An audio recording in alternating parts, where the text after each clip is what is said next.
ताजिरों की हालत गैर होती चली जा रही है। हुकूमत का काम आवाम को सहूलत पहुंचाना है, अजियत पहुंचाना नहीं है। सिंध हुकूमत न सिर्फ आम आदमी को अजियत पहुंचा रही है, बल्कि शहर के जो मरकजी टैक्स पेयर हैं उनको भी जो है ना अजियत पहुंचा रही है। जिन्हें रोड बंद हो, चीफ मिनिस्टर हाउस जाने का रास्ता भी बंद हो, तो इस एहतजाज का फौरी नोटिस लिया जाए। शुक्रिया। अभी जिस तरह आपने देखा आपकी आंखों के सामने एक ताजिर रहनुमा जो कल सुबह 8 बजे से भूखे प्यासे तमाम कराची के ताजिर, हैदराबाद के ताजिर बैठे हुए हैं, नकाहत की वजह से, भूख और प्यास की वजह से बेहोश हो गए हैं।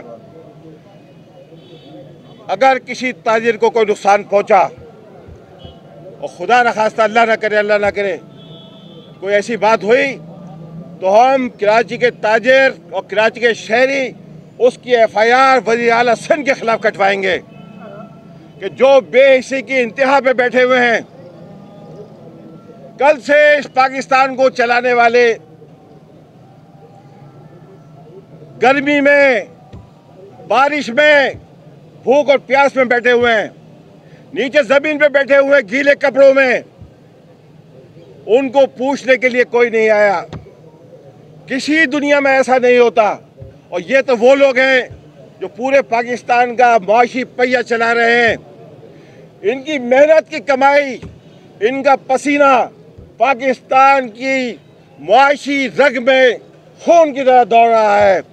लेकिन बेहिस पीपल्स पार्टी की हुकूमत जो 51 साल से इस पाकिस्तान का खून चूस रही है, जितने भी बड़े सानियात कराची में हुए हैं, पाकिस्तान में हुए हैं, सबके पीछे पीपल्स पार्टी का हाथ है।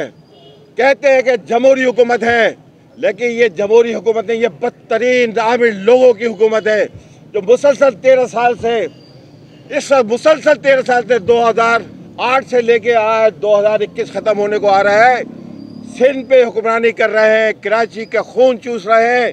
इन्होंने सिर्फ कराची को सोने की चिड़िया समझा हुआ है, इसके बालों पर नोचे जाते हैं। इनको इससे कोई इंटरेस्ट नहीं है कि जहाँ पानी का निज़ाम, सीवरेज का निज़ाम, ट्रांसपोर्ट का निज़ाम, जो कोई सही करने के लिए 1 रुपया भी खर्चे, चले वो तो नहीं खर्च रहे थे, लेकिन जो लोग इस मुल्क को चला रहे हैं, दिन रात मेहनत करके, अपना पसीना बहा के इस मुल्क की मईशत को चला, इस नामसाइल हालत में जो तकरीबन 1.5 साल से कोरोना की सूरत हाल है, ख़ास तौर पर इसमें जिस तरह इन्होंने पाकिस्तान की मईशत को चलाया है और कोशिश की है कि पाकिस्तान का टैक्स किसी तरह भी कम ना हो, आज वो रोड के किनारे बैठे हुए हैं, कोई उनकी अशुराई करने वाला नहीं है। मैं आज चीफ जस्टिस ऑफ पाकिस्तान से मुतालबा करता हूँ, मुत्तहदा कौम पाकिस्तान के साथ, जिस तरह उन्होंने पिछले ईद से पहले 6 दिन के लिए, जब जिस ईद के कारोबार के ऊपर, रमज़ान के कारोबार के ऊपर पूरे मुल्क के ताजिरों का इन्हिसार होता है कि वो 1 महीना ऐसा होता है और एक मौका ऐसा होता है कि उनके पूरे साल के तमाम मुआशी मसाइल उसमें हल हो जाते हैं। 6 दिन के लिए उन्होंने पिछले साल रमज़ान में, आपको याद होगा कि बाजार खोलने का हुक्म दिया था। इसी तरह चीफ जस्टिस ऑफ पाकिस्तान 100 मोटे लेके कराची के ताजिरों के, क्योंकि सिंध हुकूमत कुछ नहीं करने वाली, कोई इनके कानों में जू नहीं रखेगी, सिर्फ पाकिस्तान को लूटने आए हैं, कराची को लूटने आए हैं। और कराची को लूटने का मतलब है पाकिस्तान को लूटना, कराची को लेट डाउन करने का मतलब है पाकिस्तान को लेट डाउन करना। तो आज चीफ जस्टिस ऑफ पाकिस्तान से मुतालबा करता हूँ, आप 100 मोटिव एक्शन ले, नोटिस लें और फैसला करें कि कराची के ताजिरों को मैक्सिमम टाइम जो है कारोबार करने के लिए दिया जाए। मैं आपको यकीन दिलाता हूँ, ये कराची के ताजिर न सिर्फ जितना टैक्स दे रहे हैं उतना टैक्स देंगे, इससे ज़्यादा टैक्स पाकिस्तान के खजाने में जमा कराएंगे। बहुत शुक्रिया। एक बात मैं मीडिया के सामने कर दूं, आप लोगों के लिए, हमारे एक साथी को अटैक पड़ गया है बैठे बैठे। कल सुबह 8 बजे से वो अब तक भूख प्यास में बैठे हुए थे, उनको हॉस्पिटल भेजा है। अगर उनको किसी भी किस्म का कोई नुकसान हुआ तो आप याद रखें, सिंध गवर्नमेंट को ये बात बावर करा दें कि आपको ये सब आपके गले जाएगा, आपकी वजह से ये सब कुछ हुआ है, हम आपको फिर छोड़ेंगे नहीं। अगर हमारे आदमी को कुछ भी हो गया तो हम अल्लाह से दुआ गो, अल्लाह उसे सेहत दे दे। कल सुबह 8 बजे से अब ये टाइम देख लें, वो भूख प्यास के मारे दिल का दौरा पड़ गया अभी हॉस्पिटल। तो हम ये बावर करा दें फिर दोबारा कि इसकी तमाम तर जिम्मेदारी सिंध गवर्नमेंट पे आयद होगी। फिर एहतजाजी रास्ते इस कदर बढ़ेंगे आपसे संभाले नहीं संभलेंगे।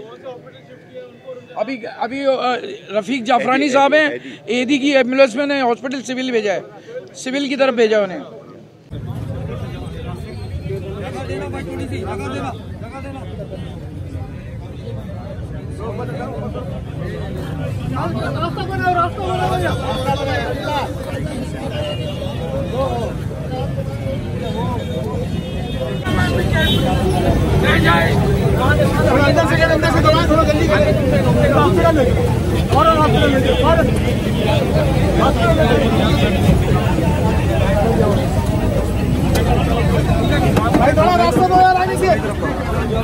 अस्सलाम वालेकुम। अभी आप देख रहे हैं कि रफीक जाफरानी साहब की तबीयत अचानक खराब हो गई है।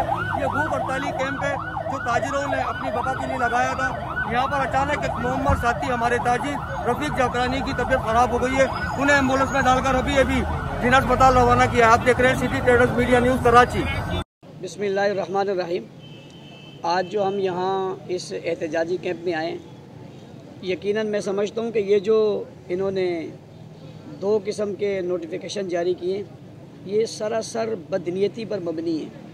और ये जो दुकानदारों के साथ और ताजरों के साथ ये जो कुछ कर रहे हैं, ये किसी का नुकसान नहीं कर रहे, मुल्क का नुकसान कर रहे हैं। मुहब्बे वतन तबकात को सोचना चाहिए कि आखिर तिजारत मईशत की रीढ़ की हड्डी की हैसियत रखती है। आप इसको क्यों तंग कर रहे हैं और उसका क्या आपके पास कोई सबूत है? लेकिन मैं समझता हूँ कि ये महज तंग करने के लिए और मुल्क की मईशत को कमज़ोर करने के लिए कोई एजेंडा है जिसे पूरा किया जा रहा है। हम उसे मुस्तरद करते हैं। मैंने ताजिर हज़रात से भी कहा कि आपकी ये जद्दोजहद जो है ये हक़ पर मबनी है और इनके जो मुतालबात हैं वो मुतालबात 100% दुरुस्त हैं। ये कहते हैं भाई एक जैसा निज़ाम लाओ, एक जैसी बात करो, तो ये तो कोई गलत बात नहीं है। लिहाजा जिन लोगों ने ये नोटिफिकेशन जारी किया, और मैं आपके तवस्सुत से हुकूमत से कहूँगा कि बड़े अफसोस की बात है कि इतने वक्त से ये लोग यहाँ बैठे हैं और भूखे और प्यासे हैं, और एक बुज़ुर्ग मेरे सामने गिरे और वो उनका शुगर लो हुआ और उन्हें उठा कर ले जाया गया। क्या आप ये चाहते हैं ये सब ऐसे हो जाएं? और मैं समझता हूँ मेरे इल्म में है कि बात मसला तो हल होगा। क्या तुम 3-4 लाशों का इंतज़ार कर रहे हो? क्या लोग के गिरने का इंतज़ार कर रहे हो? क्या तुम्हारी हुकूमतों का यही तरीक़ाकार है कि जब तक 2-4 लोग न मरे तुम किसी का फ़ैसला नहीं करते? तो आज इनकी बात सुन ली जाए और फ़ैसला किया जाए इनके हक़ में। हम पूरी जमात और पूरी कौम ताजरों के जायज़ हुकूक में इनके साथ खड़े हैं। अगर आगे टीम जाते हैं, एहतजाज करते हैं, तो आप लोग साथ होंगे? बिल्कुल साथ होंगे। ये जहाँ एहतजाज के लिए जाएंगे ये हक़ पर हैं, हम साथ जाएंगे। और मैं एक बात इनसे और भी करूँगा, वो ये कि जब तक अपने हक़ के लिए उठ के खड़े नहीं होंगे हक़ मिलेगा नहीं। जहाँ बरादरी के मसाइल हैं वहाँ पर मजहबी तबकात के भी मसाइल हैं मुल्क के अंदर, तो मजहबी जमातें आप लोग जिस तरह ताजिरों के साथ और सियासी जमातों के साथ ताउन करते हैं, तो क्या आपके साथ भी इस अंदाज में ताउन किया जा रहा है? सिंध हुकूमत के हवाले से सिंध हुकूमत, मैंने तो पहले कहा कि ये किसी तरह हुकूमत कहलाने के हकदार नहीं है। ये सिंध हुकूमत एक मखसूस तबके की हुकूमत है। इसको आवाम के साथ, लोगों के साथ कोई सरोकार नहीं है। आज से 10 दिन पहले कोरोना ख़त्म था और 10 दिन बाद कोरोना आ गया, या इतने बड़े इज्तिमात हुए कोरोना नहीं था, दुकानदारों पे कोरोना आ गया। ये महज हुकूमत ही नहीं है, बल्कि ये तो चंद तबकों की हुकूमत है और लोगों की है। इसका आवाम से कोई ताल्लुक़ नहीं, आवाम पिस रहे हैं। मैं इनसे कहना चाहूँगा कि आप अपने हुकूक के लिए खड़े रहें और बैठ कर आ गए हैं। लेकिन एक मैंने उनसे भी मुतालबा किया कि इस वक्त जो बुज़ुर्गों की सूरत मैंने देखी है, भूख की वजह से, मैंने उनसे रिक्वेस्ट की है कि आप इस पर थोड़ी नरमी दिखाएं और अपने लोगों को कुछ खिलाएं, ताकि वो बुज़ुर्ग किसी ऐसी सूरत में ना चले जाएं जिससे वो जान से हाथ धो बैठें। उन्होंने मेरी रिक्वेस्ट पर कहा है कि हम इंशाल्लाह इस पर गौर करेंगे। उम्मीद है इंशाल्लाह गौर करेंगे और ये जहाँ जिस एहतजाज में जाएंगे हम इनके साथ होंगे। बहुत शुक्रिया। इस वक्त हम पाकिस्तान तहरीक इंसाफ कराची रीजन की तंजीमी टीम, जिसमें मैं जनरल सेक्रेटरी कराची सईद आफरीदी, हमारे साथ डिस्ट्रिक्ट वेस्ट के सदर असद अमान, डिस्ट्रिक्ट वेस्ट के जनरल सेक्रेटरी तारिक हसन और डिस्ट्रिक्ट साउथ से सदर मुराद शेख साहब, डिस्ट्रिक्ट सेंट्रल से जनरल सेक्रेटरी शिराज नागानी साहब, डिस्ट्रिक्ट ईस्ट के सदर अमजद जा साहब और हमारे MPA राजा अजहर खान, और हमारे MP और टाउन के सदर शबीर कुरैशी साहब और दीगर इस टाउन के दोस्त और वर्कर्स मौजूद है। हमारे यहाँ आने का मकसद ताजिर बरादरी से, उन ताजिर बरादरी से जो कि पूरे पाकिस्तान की इकोनॉमी का पहिया चलाते हैं, जो पूरे पाकिस्तान की इकोनॉमी चलाते हैं, जो इस शहर कराची में रोज़गार करते हैं, जिस शहर कराची में कारोबार करते हैं, उन कारोबारी हजरात को इस नेच पर लाया गया कि आज वो भूख हड़ताली कैंप लगाकर इसमें बैठकर हुकूमत से अपने वक्त बढ़ाने, और जो इन्होंने एक तफर्रुका पैदा कर दिया, यानी अगर कोई गलती से भी कह दे कि कराची और सिंध, तो ये नाराज़ हो जाते हैं। इन्होंने खुद एक ऐसा नोटिफिकेशन निकाला है कि जिसमें कराची और हैदराबाद के औकात को अलग रखा है, उनके दिनों को अलग रखा है और बाकी सिंध के हिस्सों को अलग रखा है, जो कि हफ्ते और इतवार को यहाँ लॉकडाउन है और 8 बजे कारोबार बंद हो जाता है, जुम्मा और इतवार। मुझे इस बात की कोई CM साहब कोई समझ नहीं आती कि जब शाम 8 बजे तक कोरोना की छुट्टी होती है तो ये 2 घंटे में फिर कौन सी कोरोना की आज़ादी हो जाती है कि इनके कारोबार को आप बंद कर देते हैं। और जब 5 दिन कोरोना की छुट्टी होती है आपकी नज़र में, तो ये 2 दिन इनको ये तकलीफ़ देने की वजह क्या है। और मुझे ये समझ में नहीं आती कि एक ही हफ्ता पहले इस शहर कराची में PDM ने इतना बड़ा जलसा किया और आपने उनको NOC दे दी, यानी कोरोना की छुट्टी करा दी आपने कि आप कराची शहर में जलसा करा रहे, NOC दे रहे, और वो हज़ारों की तादाद में यहाँ लोग आते कोरोना फैलाते हैं। आप खुद जलसे करते हैं, आप खुद अपने शादियों की तकरीबात कराते हैं, आप लाड़काना में अपनी बरसियाँ मनाते हैं, उस वक्त कोरोना की छुट्टी हो जाती है। लेकिन आप गरीबों का, कारोबारी हजरात का, ताजिरों का, उन लोगों का आप कारोबार बंद कर रहे हैं जो पूरे मुल्क को चलाते हैं, जो रोज़गार करते हैं, जो लोग इस मुल्क की इकोनॉमी में अपना हिस्सा डालते हैं। तो इससे ये साबित हो गया है कि आप इस शहर कराची से एक मुतासिबाना रवैया रखते हैं, इस शहर कराची को नुकसान देना चाहते हैं। लेकिन मैं बताना चाहूँ कि हम इस शहर कराची के हर फर्द के साथ हैं, हर ताजिर के साथ हैं, हर कारोबारी शख्स के साथ हैं। और जो ये जुल्म और ज़्यादती आप कर रहे हैं सूबे के साथ, कि ना हमारे सूबा सिंध के बच्चों को कुत्ते के काटी की वैक्सीन मिल रही है, ना पीने का साफ पानी मिल रहा है, ना पूरे शहर कराची में एक बस आप सरकारी ट्रांसपोर्ट नहीं दिखा सकते जिस पे लोग सफ़र करें। आपके कोई 50 नाले जो KMC ने साफ़ करने थे और 500 DMC ने साफ़ करने थे, वो आप ना कर सके। आज 5 मिनट की बारिश ने कराची डबो दिया, लोगों के अमलाक को नुकसान पहुंच रहा है, अस्पतालों में दवाइयाँ नहीं मिल रही, पीने का पानी नहीं मिल रहा, ट्रांसपोर्ट के कचरे के हालात, पूरे शहर कराची को आपने कचरा कुंडी बना दिया है। और उससे ऊपर जो इस शहर में जुल्म हो रहा है, जो डकैतों का राज है, जो डाकुओं का राज है, आप देख रहे हैं। मैंने कल TV पे जो देखा कि एक शख्स को नोच रहे हैं, डाकू नोच रहे हैं। कुत्ते तो अलग से नोचते हैं, हमारे बच्चों को भी, बड़ों को भी, लेकिन जो डाकू नोच रहे थे अपना पैसा उसके रोज़गार का उससे छीन रहे थे और उनको गोलियां मार रहे हैं। और ये सब आपकी हुकूमत की नाकामी है और पुलिस को खुली छूट दी हुई है। आपके स्पेशल ब्रांच की खुद रिपोर्ट है कि कराची शहर के थाने जो है वो मंशियात के अड्डे चलाते हैं। तो इसका मतलब है कि आपने इस शहर कराची को लावारिस छोड़ दिया है, लेकिन हम लावारिस नहीं छोड़ने देंगे। ये नालायक आला और पीपल्स पार्टी के इस आसरे के ऊपर, इस हुकूमत, नालायक हुकूमत के आसरे के ऊपर हम अपने लोगों को नहीं छोड़ेंगे।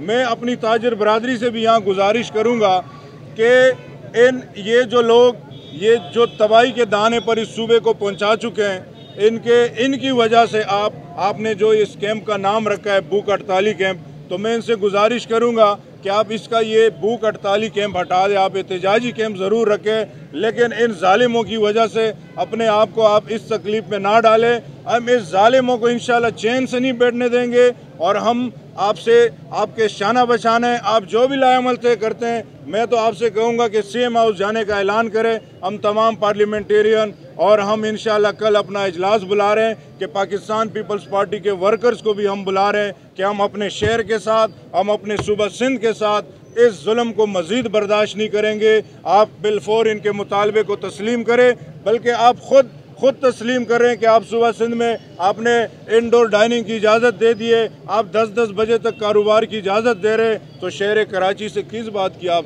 सज़ा जुल्म कर रहे हैं, किस बात का आप इनको सज़ा दे रहे हैं, किस बात का आप इनको इस अजियत में डाल रहे हैं कि बच्चे, रोज़गार करने वाले लोग, डेली वेजर, वो जो है ना, आपने हमेशा आपने वफाक की पॉलिसियों की, स्मार्ट लॉकडाउन की भी मुखालफत की, आप यकसा तालीमी निज़ाम भी नहीं मान रहे, आप सेहत इंसाफ कार्ड भी नहीं दे रहे, तो इसका मतलब वाज़ेह है कि आप सिंध के अवाम के साथ जुल्म कर रहे हैं और आपने खुसूसन कराची शहर को टारगेट किया हुआ है। मैं एक बार फिर शर्जील भाई से, अपनी पूरी टीम से, इनकी टीम से मैं अपील करता हूं कि इसका भूख हड़ताली हटा दे, एहतजाजी कैंप रखे और आप जो भी लाएअमल तय करेंगे हम इंशाअल्लाह आपके साथ हैं और उस पर हम आपके शाना बशान हैं।